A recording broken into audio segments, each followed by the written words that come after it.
ಅಮಿತ್ ಶಾ ಬಂದ್ ಹೋದ್ರು ಮುಗಿಯದ ಮಂಡ್ಯ ಟಿಕೆಟ್ ಗೊಂದಲ. ಮಂಡ್ಯ ಟಿಕೆಟ್ ಯಾರಿಗೆ ಅನ್ನೋದು ಇನ್ನೂ ಕೂಡ ಸಸ್ಪೆನ್ಸ್ ಮುಂದುವರಿತಾ ಇದೆ. ಟಿಕೆಟ್ ಜೆಡಿಎಸ್ಗ ಅಥವಾ ಬಿಜೆಪಿಗ ಅಂತ ಸುಳಿವು ನೀಡ್ತಾ ಇಲ್ಲ ಅಮಿತ್ ಶಾ. ಹೈಕಮಾಂಡ್ ನಿರ್ಧಾರವೇ ಅಂತಿಮ ಅನ್ನುವಂತಹ ಸಂದೇಶ ರವಾನೆ ಮಾಡಿ ಹೋಗಿದ್ದಾರೆ. ನಿನ್ನೆ ರಾಜ್ಯಕ್ಕೆ ಬಂದಿದ್ರು, ಮೈಸೂರಿಗೆ ಬಂದಿದ್ರು. ಮೈಸೂರು ಡಿವಿಷನ್ನ ಬೇರೆ ಬೇರೆ ಭಾಗದ ಸದಸ್ಯರನ್ನ, ಮುಖಂಡರನ್ನ ಕರೆಸಿ ಮಾತನಾಡಿದ್ರು, ಅಭಿಪ್ರಾಯ ಕೂಡ ಸಂಗ್ರಹ ಮಾಡಿಕೊಂಡ್ರು. ಇನ್ನು 15 ದಿನದಲ್ಲಿ ಮಂಡ್ಯ ಎಂಪಿ ಟಿಕೆಟ್ ಯಾರಿಗೆ ಅನ್ನುವಂತಹ ಫೈನಲ್ ಆಗೋ ಸಾಧ್ಯತೆ ಇದೆ. ಅಲ್ಲಿವರೆಗೂ ಆ ಕುರಿತು ಮಾತನಾಡಬೇಡಿ ಅಂತ ಹೇಳಿ ಅಮಿತ್ ಶಾ ಸೂಚನೆ ಕೊಟ್ಟು ಹೋಗಿದ್ದಾರೆ.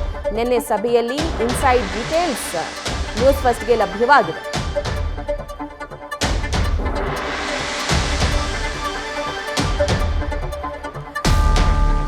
ನಿನ್ನೆ ಅಮಿತ್ ಶಾ ಅವರ ಮೀಟಿಂಗ್ ನಲ್ಲಿ ಏನೆಲ್ಲ ಚರ್ಚೆ ಆಗಿದೆ ಅನ್ನೋದಕ್ಕೆ ಸಂಬಂಧಪಟ್ಟಂತೆ ಮತ್ತಷ್ಟು ಲೈವ್ ಡೀಟೇಲ್ಸ್ ಪಡ್ಕೊಳ್ಳೋಣ ನಮ್ಮ ಮಂಡ್ಯ ಪ್ರತಿನಿಧಿ ನಂದೀಶ್ ಅವರಿಂದ. ನಂದೀಶ್, ಮಂಡ್ಯ ರಾಜಕೀಯ ಅಂತಂದ್ರೆ ಇಂಡಿಯಾನೂ ಕೂಡ ತಿರುಗಿ ನೋಡುತ್ತೆ, ಆದ್ರೆ ಮಂಡ್ಯ ಟಿಕೆಟ್ ಫೈನಲೇ ಆಗ್ತಾ ಇಲ್ವಲ್ಲ.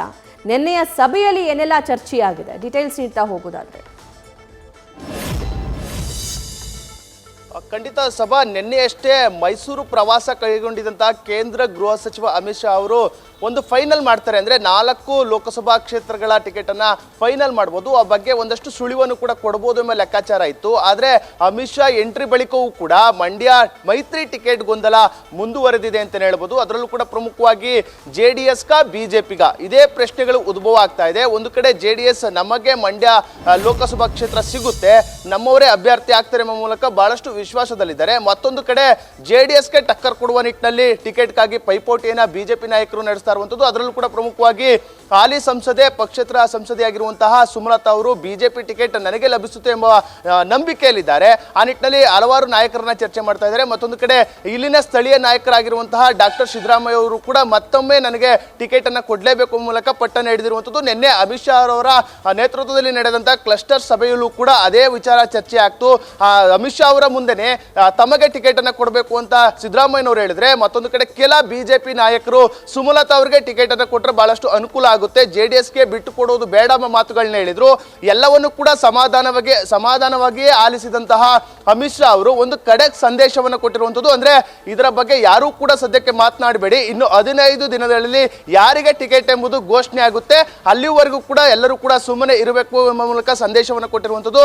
ಅಲ್ಲದೆ ಎಲ್ಲವೂ ಕೂಡ ಹೈಕಮಾಂಡ್ ನಿರ್ಧಾರ ಮಾಡುತ್ತೆ, ಇದರ ಬಗ್ಗೆ ಯಾರೂ ಕೂಡ ಚರ್ಚೆ ಮಾಡಬೇಡಿ ಎಂಬ ಮೂಲಕ ಪರೋಕ್ಷವಾಗಿ ಹೈಕಮಾಂಡ್ ಅಂತಿಮವಾಗಿ ನಿರ್ಧಾರವನ್ನು ಮಾಡುತ್ತೆ. ಇನ್ನು 15 ದಿನಗಳಲ್ಲಿ ಅದೆಲ್ಲದಕ್ಕೂ ಕೂಡ ಇತಿಶ್ರೀ ಕೂಡ ಬೀಳುತ್ತೆ ಎಂಬ ಮೂಲಕ ಒಂದು ಮಾತನ್ನ, ಒಂದು ಸಂದೇಶವನ್ನು ಕೊಟ್ಟಿರುವಂಥದ್ದು. ಆ ನಿಟ್ಟಿನಲ್ಲಿ ಎಲ್ಲಾ ಒಂದು ಮುಖಂಡರ ಒಂದು ಮಾತುಗಳನ್ನ ಆಲಿಸಿದಂತ ಅಮಿತ್ ಶಾ ಅವರು ಈ ಒಂದು ಕಡೆಗೆ ಸಂದೇಶವನ್ನು ಕೊಟ್ಟಿದ್ದಾರೆ. ಅಲ್ಲದೆ ಒಂದಷ್ಟು ಟಾಸ್ಕ್ ಕೊಟ್ಟಿದ್ದೇವೆ, ಬೂತ್ ಮಟ್ಟದಲ್ಲಿ ಪಕ್ಷ ಸಂಘಟನೆಯನ್ನು ಮಾಡಬೇಕು, NDA ಅಭ್ಯರ್ಥಿ ಯಾರೇ ಆಗಿರಲಿ ಅವರು ಗೆಲ್ಲಬೇಕು ಎಂಬ ನಿಟ್ಟಿನಲ್ಲಿ ಒಂದು ಖಡಕ್ ಸೂಚನೆಯನ್ನು ಕೊಟ್ಟಿರುವಂಥದ್ದು. ಆ ನಿಟ್ಟಿನಲ್ಲಿ ಪಕ್ಷ ಸಂಘಟನೆಗೆ ಹೆಚ್ಚು ಒತ್ತನ್ನು ಕೊಡಬೇಕು ಎಂಬ ಮೂಲಕ ಮಂಡ್ಯದ BJP ನಾಯಕರಿಗೆ ಒಂದು ಸಂದೇಶವನ್ನು ರವಾನಿಸಿದ್ದಾರೆ. ಆ ನಿಟ್ಟಿನಲ್ಲಿ ಎಲ್ಲವನ್ನು ಕೂಡ ಇದೀಗ ಅಮಿತ್ ಶಾ ಅವರ ಯಾವಾಗ ಸೂಚನೆ ಸಿಕ್ತು ಅದಾದ ಬಳಿಕ ಇದೀಗ ಮಂಡ್ಯ ಜಿಲ್ಲೆಯ ನಾಯಕರು ಮೌನಕ್ಕೆ ಶರಣಾಗಿರುವಂಥದ್ದು. ಅಂದ್ರೆ ಟಿಕೆಟ್ ಬಗ್ಗೆ ಯಾರೂ ಕೂಡ ಮಾತನಾಡಲ್ಲ ಎಂಬ ಮಾತುಗಳನ್ನು ಕೂಡ ಹೇಳ್ತಾ ಇರುವಂಥದ್ದು. ಸಭಾ, thank you Nandish. News First ನಿರ್ಭೀತಿಯಿಂದ ನಿಮ್ಮ ಪರವಾಗಿ.